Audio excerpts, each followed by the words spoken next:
good buddy of mine. His name was Anthony, and his name was Reaper. Okay.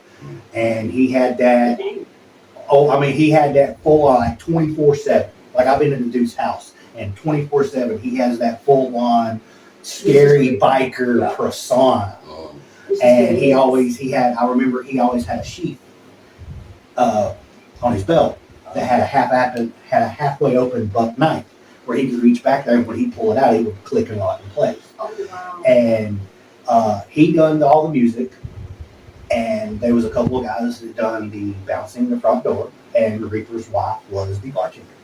Okay. And I think the owner's name was Johnny or something like that. That actually owned the building.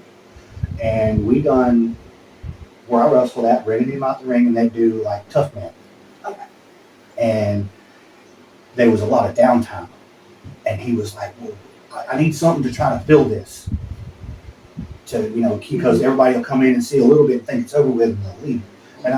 And all the guys they were 4 or 5 of us that would go up and set the ring up. Mm-hmm.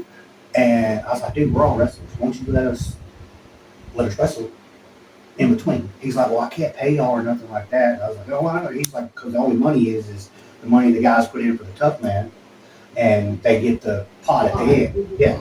So we went and done that, and they loved it. Like they ate it up. So then he started doing tough man on one night, and then he would have a wrestling show. It was basically what we were doing down the street, because we were like 8 blocks from where our actual wrestling building was at. So we'd go up there, set the ring up and everything, and Gotcha. we do wrestling shows. And sometimes it's pretty comedic, because I mean you get a guy up there drinking and whatever, and you have a heel heckling him. Mm-hmm. And he gets mad, and he's all stumbling around, falling around, trying to, act like a badass. And he's like stupid, staggering drunk. But the downside of that is I was younger, and Johnny got to where he would run us a tab that we never had to pay for. Mm-hmm. Yeah, that's not good. That's not good. That's not a tab. No. Actually, the first time he started doing that, I was supposed to start at a job, like shoot job, the next morning. No, it was my last day. That's what it was. We done all our stuff in the office, all our class stuff, and we were supposed to go on the floor that day and started working. And the bar stayed open pretty late, and he was like, "As long as you're here on the days you're doing wrestling, just drink. Don't be stupid, but drink." Well, I was friends with Reaper and his wife. His wife's name was Tinkerbell, because she was like this tall. She's a little bit, and she's mean. Like she They are. She would. She was the only person that I ever seen Reaper back down to. Like she would, like Spider Monkey, crawl up on him. I mean, she kept him in check, and because we were friends, and the family that I knew, me and the daughter, kind of had stuff going for a lot of years. We were friends. Gotcha. Right. So, but like I grew up around, and come to find out, where Reaper lived at was close to where I lived at, and Reaper and my granddad were buddies. Found this out because her and her kids came and spent Christmas with me one year, and we went to Reaper's house. And I walk in, and now it probably wouldn't be as bad because I'm older, but I was in my early 20s, and we pull up at this house, regular, just standard house like here, and you walk in, and it's full on bikers. And like now, biker pun, I really like Sons of Anarchy. Okay. All right. We go to their house. I have a Sons of Anarchy pullover on. Oh no. And I walk in. Now, mind you, when I walk in, they're watching this on TV. They're watching Sons of Anarchy on TV. Okay. This is what's on TV when we walk in. All right. Well, I walk in, and I've got this Sons of Anarchy pullover on, and it's instantly just razor blade eyes on me when I walk in the door. You poser. Yes. Yes, that's how it was. Yes. That's how they looked at it. And Reaper comes out of the back, and I said, "Hey, aren't you Anthony?" And he cocked his head like, You don't. "You don't." Yeah, I didn't go see how I was. No government names. Yeah, you don't do real names. Well, I was looking at the fact of that's how my granddad knew him, because he worked at a mechanic shop that my granddaddy was a 4-wheel drive place, and that's where my granddad, if he couldn't fix it himself, he'd take it to them, and Anthony was the guy that worked there. So we started talking, and Reaper, caught on who I was. That was a bad thing, especially in a room full of bikers, because he was like, "You like to drink like you," because my granddaddy, it wasn't Canadian Mist, it was Canadian Leap. It's like the leftover bull crap from when they make it, like you pour this stuff on the ground and it eats a hole in the ground, and my granddad could drink it straight. Like it nasty stuff. You Yes. smell it and you want to puke. So he was like, "You want something to drink?" Sure. What you got? He came over and he said a bottle of Jack Daniels sat in front of me. It's like a half a bottle of Jack Daniels. And he says, "Well, I'll tell you what, you can drink this." And he was testing me, of course.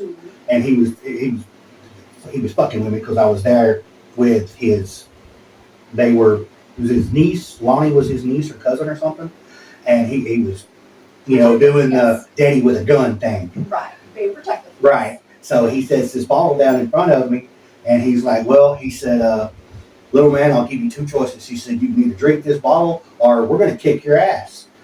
And of course, Tinkerbell's in the kitchen, and she comes running out, and she comes running out. She's like, "Honey, leave that boy alone. He ain't done nothing." He said, "He's a nice guy. If he wasn't a nice guy, Lonnie," because Lonnie was gorgeous. I mean, God. If a guy goes on a computer and makes up like weird science, makes up a chick, that's who Lonnie. And it's one of them. She was a motorcycle mechanic too, but it was one of them. She'd have like a sports bra or a wife beater or something, and like some real high Daisy Dukes and some biker boots, and that's how she worked. Okay. And just knocked down gorgeous. But I watched her drag her ex-husband out and whoop him more than probably any man whooping another man. Okay. Like full-blown fist up against the wall, like she was a beast. But as I sat there, I was like, "No, it's cool. It's cool." So my ego hit me, and it registered in my head, "Jamie, you're going to drink this bottle of Jack Daniels, or you're going to puke." No, I done decided. I was past the getting beat up part. Okay. I'm going to prove myself now. I'm going to be all like, "Oh yeah." So she said, "Okay." So she walks over. She got me a Coke out of the refrigerator, and she said, "Here, drink this with it. He's not going to say anything to you, baby. I promise." Oh, it progressed, and I drank the bottle of Jack Daniels, and blah blah blah, and we were cool after that. Matter of fact, when I explained to him after the fact who I was, one of the times before I went to their house, we were at City Limits, and he got in the ring, and we were joking around. And me and him started wrestling around or whatever, and I tied him up, and I took his knife from him while we were in the ring. No, you don't. Like, we rolled around, and I got him, and we were joking around, both of us, and neither one of us was serious. We was rolling around or whatever, and I got behind him, and I pulled his knife out, and I was like, "Ha ha!" Yeah. He was like, And he was like, "You little mother." And I was like, "Don't leave yourself exposed, Right. And of course, that's just a little bit of a Well, respect level. When that was before I went to his house. So after the Jack Daniels thing, and then me explaining to him, Here you are. we done this, he's like, "Oh man, brother, well, I'm so sorry. How are you doing? This is blah blah blah blah blah blah. This is their wives, blah blah blah blah blah." After that, we were straight. We're talking about his persona. Yeah. The Reaper. Yeah. He was the Reaper. Yeah. Okay, I know what you're about to ask. I really don't have one. Like, So how much like, of yourself? like gimmick. I wear what is suitable for me to wear to do what I do in the ring, if that makes sense. Like my It's like short. your uniform. Well, okay, like I wear shorts, and my shorts are made up like MMA shorts. They're baggy, they're comfortable, they're easy to move. You can They have a flex to it. Yes, then I have like what y'all see is my yellow and black. Yes. Most of my stuff's all black because it's easy to match up to black. Mhm. But like I've had blue outfit before. I've got another one that's a red, and I've got two now because I've been really leaning on the yellow. So like my deathmatch stuff, I actually have another pair. I'm from Canada. Mhm. So a buddy of mine's wife made me a pair of shorts. It's got yellow trim on it, and it's got yellow maple leaves on it. Oh, cool. And it was just kind of like my backup pair. Like if I was going somewhere and I just really didn't want to, like it was a dingy place or whatever, I'd wear those. That way, if something happened, I'm not messing up my expensive gear. Gotcha. So I've got those and a pair of yellow kick pads and my symbol that I have that's on the side of my tights and it's on the side of my shorts and what's on my shirt. It's well, I'll tell you the story behind the symbol, but that's my emblem. Okay. So I have that on my stuff, and I wear the yellow most of the time because nobody really wears yellow. I try to do your music makes you stand out Mhm. because everybody's going to have different music. Right. Okay. Your wrestling, it's going to stand out because even if you have a whole bunch of high flyers, you're going to have guys that can do certain things that other ones can't. And technical wrestlers, you're going to have guys that go different ways with it, and then you have guys that have more experience or different abilities or was taught different ways. Okay. Like I can do I can do lucha, Okay. Or- Understood. American, which is right side left side. Mhm. Okay. Because mostly when they teach you to do it, they teach you to do everything left side. Okay, well lucha they do everything right side. So I've wrestled enough with the guys that I learned to I'm eclectic Okay. when it comes to wrestling. I believed it would be better to pick from everything and make my own stew instead of just taking Okay. Instead of just Taking- having like your basic five Right. moves, you'd rather have a good couple. okay, it works better. A lot of guys they'll stick to a certain and they'll have like repertoire stuff, Mhm. but they stick to a certain thing no matter who they're working. Big guy, little guy, high flyer, whatever. Well, I change mine up depending on who I wrestle. Like I'll wrestle a guy my size and we're about the same. Well, when you watch that match and watch me do stuff, and then I'll wrestle a bigger guy, Mhm. it's two totally different worlds. It's like two different people. Mhm. Because I change what I'm doing to match who I'm in the ring with. Okay. Instead of like that, it kind of falls back into it's like my own thing, but I change my moves and my style to match what I'm going up against. Okay. Well, But that would make more sense Um, to kind of meet your opponent Right. on even kill. it makes it level. easier. It's a dance. Mhm. That's what it is. And you don't want to have a street dancer with a country line dancer. Yeah. Their styles are not going to mesh. Mhm. So I take bits and pieces from each one to manipulate my style Yeah, just copy to you. yes. And my my gear now reflects on that. Okay. So since I gained some weight and I'm a little conscious about it, I still wear the singlet, but now I have a shirt that I've got cut and whatever so I can move around in it. And it's self-advertisement because it's got my name on it, my emblem and all that. Like my vest, on the back of it, it's got my emblem, it's got my name on it. And my vest rolls towards like the biker stuff. You know, they're cuts. Okay. Actually, there was a guy I done a show a little while back, and one of the guys that was running it, he's in a club, and they came in and my vest was laid on the floor. You don't do that. Mhm. Okay. The guy come in, one of the guys that's with him, and said something to me. It's like that's not a cut, is it? And I knew what he meant by the terminology of the biker side of it. And I was like, no. I said, no, it's just my vest. I've got my wrestling stuff on. He looked at me. I was like, oh, I know. The vest ain't supposed to. It's not supposed to touch the ground. I know this. Yeah. I was like, no, that's just part of my gear. Disrespect, And I pulled it up and I showed him because what I've done is I took a vest that my daddy gave me and I cut it. I cut it in 3 pieces and stitched it back together. Put the, you see the biker vest. It's got the leather, Right. the leather string going down the sides. Laces, yeah. Yeah, the laces. Okay, so I went to I think it was either Hobby Lobby or Walmart one and bought some leather laces. Yeah. And I went and bought a eyelet kit and a punch, and I bought a stud punch so you can do buttons. Mhm. And then I got One on of spikes. yeah. Those come from Wish.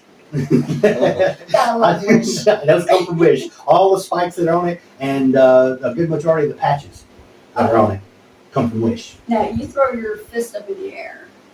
When you hit that ring, It's where's that coming from? okay. 2 things.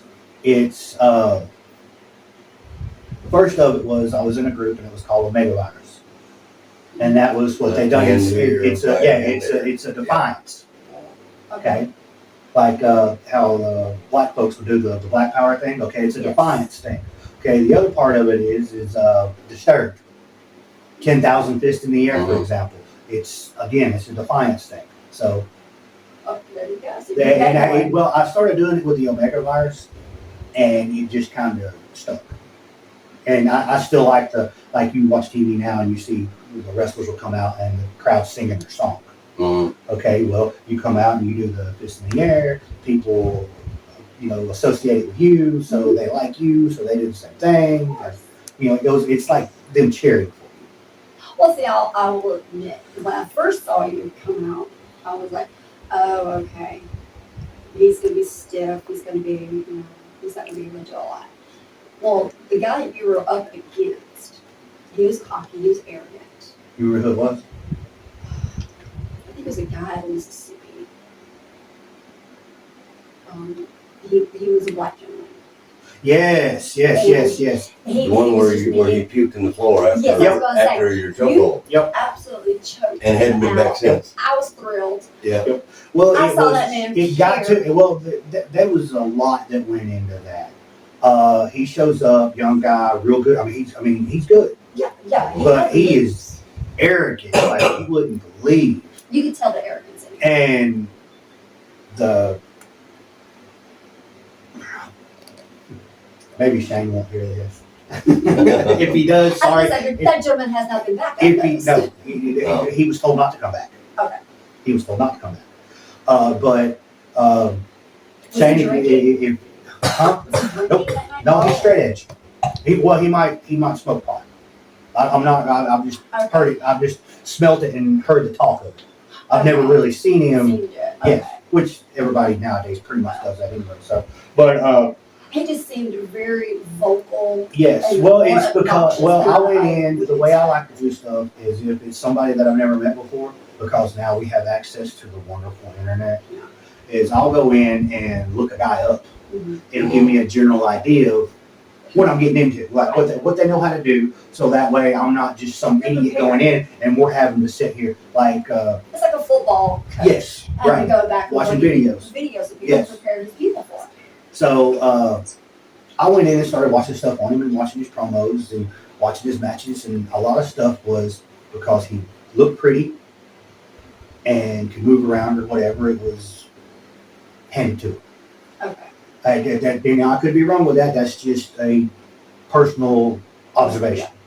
All right. Well, our promoter kind of took a liking to him, and they were just like, "Here," and I was like, "There's dudes who's been here, like me. I've wrestled for them over 10 years, or right at it. And there's young guys here that's trying, and that's the only place they wrestle at. This guy could care less about this show. He's just there for Yeah. himself." Yeah. That's another reason why I go back to where I was talking about a regular running show. When you have a stable of guys that do a show on a regular basis, it's like a family. It's like a club. They care more about the show because they know as the shows progress, they will. Instead of just, you have somebody that travels around and goes from show to show to show. Mhm. They're there just for themselves. They're going to go in the ring, do whatever, get their money and go.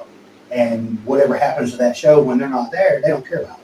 Right. You can tell who's going to stick around Right. for a while and who's just there Right. for the moment. So, They're not going to be back for a second show or a third. We started doing a Shane wanted us to do a thing, so we started going through. We had a series of matches. I think we done 3 or 4.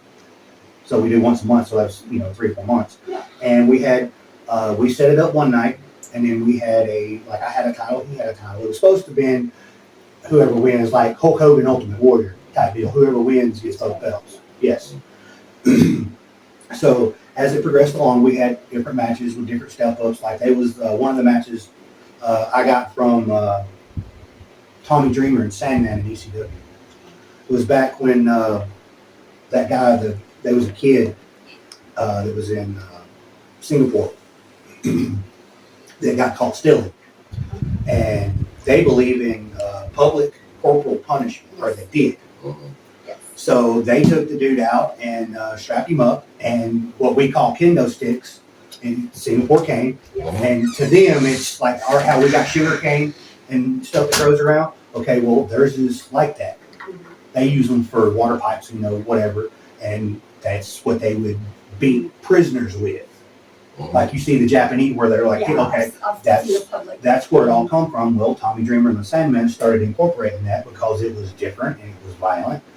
And Tommy Dreamer has been one of my favorites for a while, and I like the way the Sandman carried himself. And there was one of the matches they had where Tommy Dreamer lost, and he had to get 10 lashes.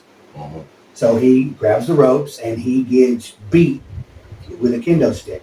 Mhm. Okay, well, one of the matches that me and him had was whoever loses Yes. gets 10 lashes. Yep. Well, I big boyed it and I lost. So I pulled my shirt off, Did it again. pulled my singlet off. I mean, no excuse. And I'm thinking, if I'm gonna do this, I'm gonna do it right. Right. So we got in, and there's a picture of it. So I've got a picture of it in my phone somewhere. But you can see the cuts and whelps from all 10. Like I took all I was gonna 10. say, please send it to me, I will. I'll send it to you. because I hope you don't mind. I did go on your social and pull some photos. Well, there's a lot of. I'll send you some of the newer ones that I've got because a lot of the ones that's on there I hadn't put stuff on there, Okay. and I don't know how long. But you took your shots. Yeah, I took my 10. I even cussed him out and called him a pussy afterwards. Well, that was one thing that impressed me about you, because like I said, I had looked at you a certain way. As a person going in, I'm like, oh, well, okay. But you see this other guy, he's very arrogant, he's running his mouth. And I was very believe- much like, now, oh, I hope I'll you tell you teach the. him I'll a tell you the lesson. shoot story after this. Yeah, I was like, I hope you teach him I'll tell you the And real did. shoot story after this. I don't really believe, because I know young guys have to learn, and I don't believe that they ought to be stretched or beat on for not knowing. There's a difference in being ignorant and arrogant and just not knowing. Yeah. So Is there anybody, like you've got your match tonight? Yeah. You're gonna be in Russellville. Yeah. Are you looking forward to it? Yeah. Like this is oh yeah. gonna be a great night. Well, I've had. It's not really advertised who I'm working with, but anyway, I've done a little bit with this guy, and what I like to do is now there's a guy named Jay Blake, and me and him, we could both be hog-tied in a wheelchair together and still pull off a match. We work Right. each other so much. Yeah. There's another part that goes along with that too in just a second. I like wrestling guys. Like if I go somewhere and just show up and there's somebody there I know I can go in and have a good match, because if you have a good match, you'll come back. Now, wrestling in Russellville, I like to go to the locker room. Because I can say I've almost wrestled at some time or another. I've wrestled everybody there, so I know how they work, how they carry themselves, what they like to do, what they're able to do, and what they're capable of doing. Gotcha. How far you can push somebody Right. versus Now, limitations. before I tell you the shoot story, the pushing on somebody fight. If it's somebody that you hadn't worked with before, you do your match. Now, if it's somebody you know, which is really ironic, it's really a contradiction. You're roughly with them. Like me and Jay Blake work each other. So you pretty much know each other Yeah, pretty when well. me and Jay Blake work each other, it looks like we're fighting. because we can go to that level with each other. Okay. Like my first death match I had was with him, and we had the guys in the locker room cheering about our match. Like you can hear them over. If you go to Tubi and look it up, you can hear them during our match. That's not the fans. That's the guys in the back Mm. Oh, yeah. cheering and marking out, which is reacting as a fan. Mark is a fan. Okay, but they're marking out for our match. And that made a real big, that's why I still now have an option to do IWA, was because of that match. Because me and Jeremy, or Jay Blake, we got in there and we beat the piss out of each other. Right. So it kind of, Once you've worked with somebody Right. for so long, You you build know the how. trust and respect. well, there's certain guys, like there's another one, his name's Brian Woods. Brian's a huge guy. Huge, I mean, he's massive. Big biker dude. Don't get me started on him. But again, I've known Brian for a while, for years.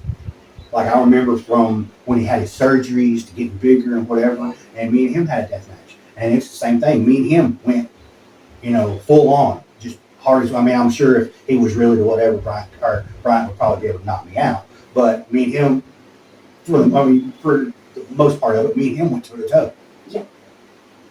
Oh, wow. Now, since we were talking about that, the guy that you was talking about that I choked out, he wanted to I was thrilled when you did it.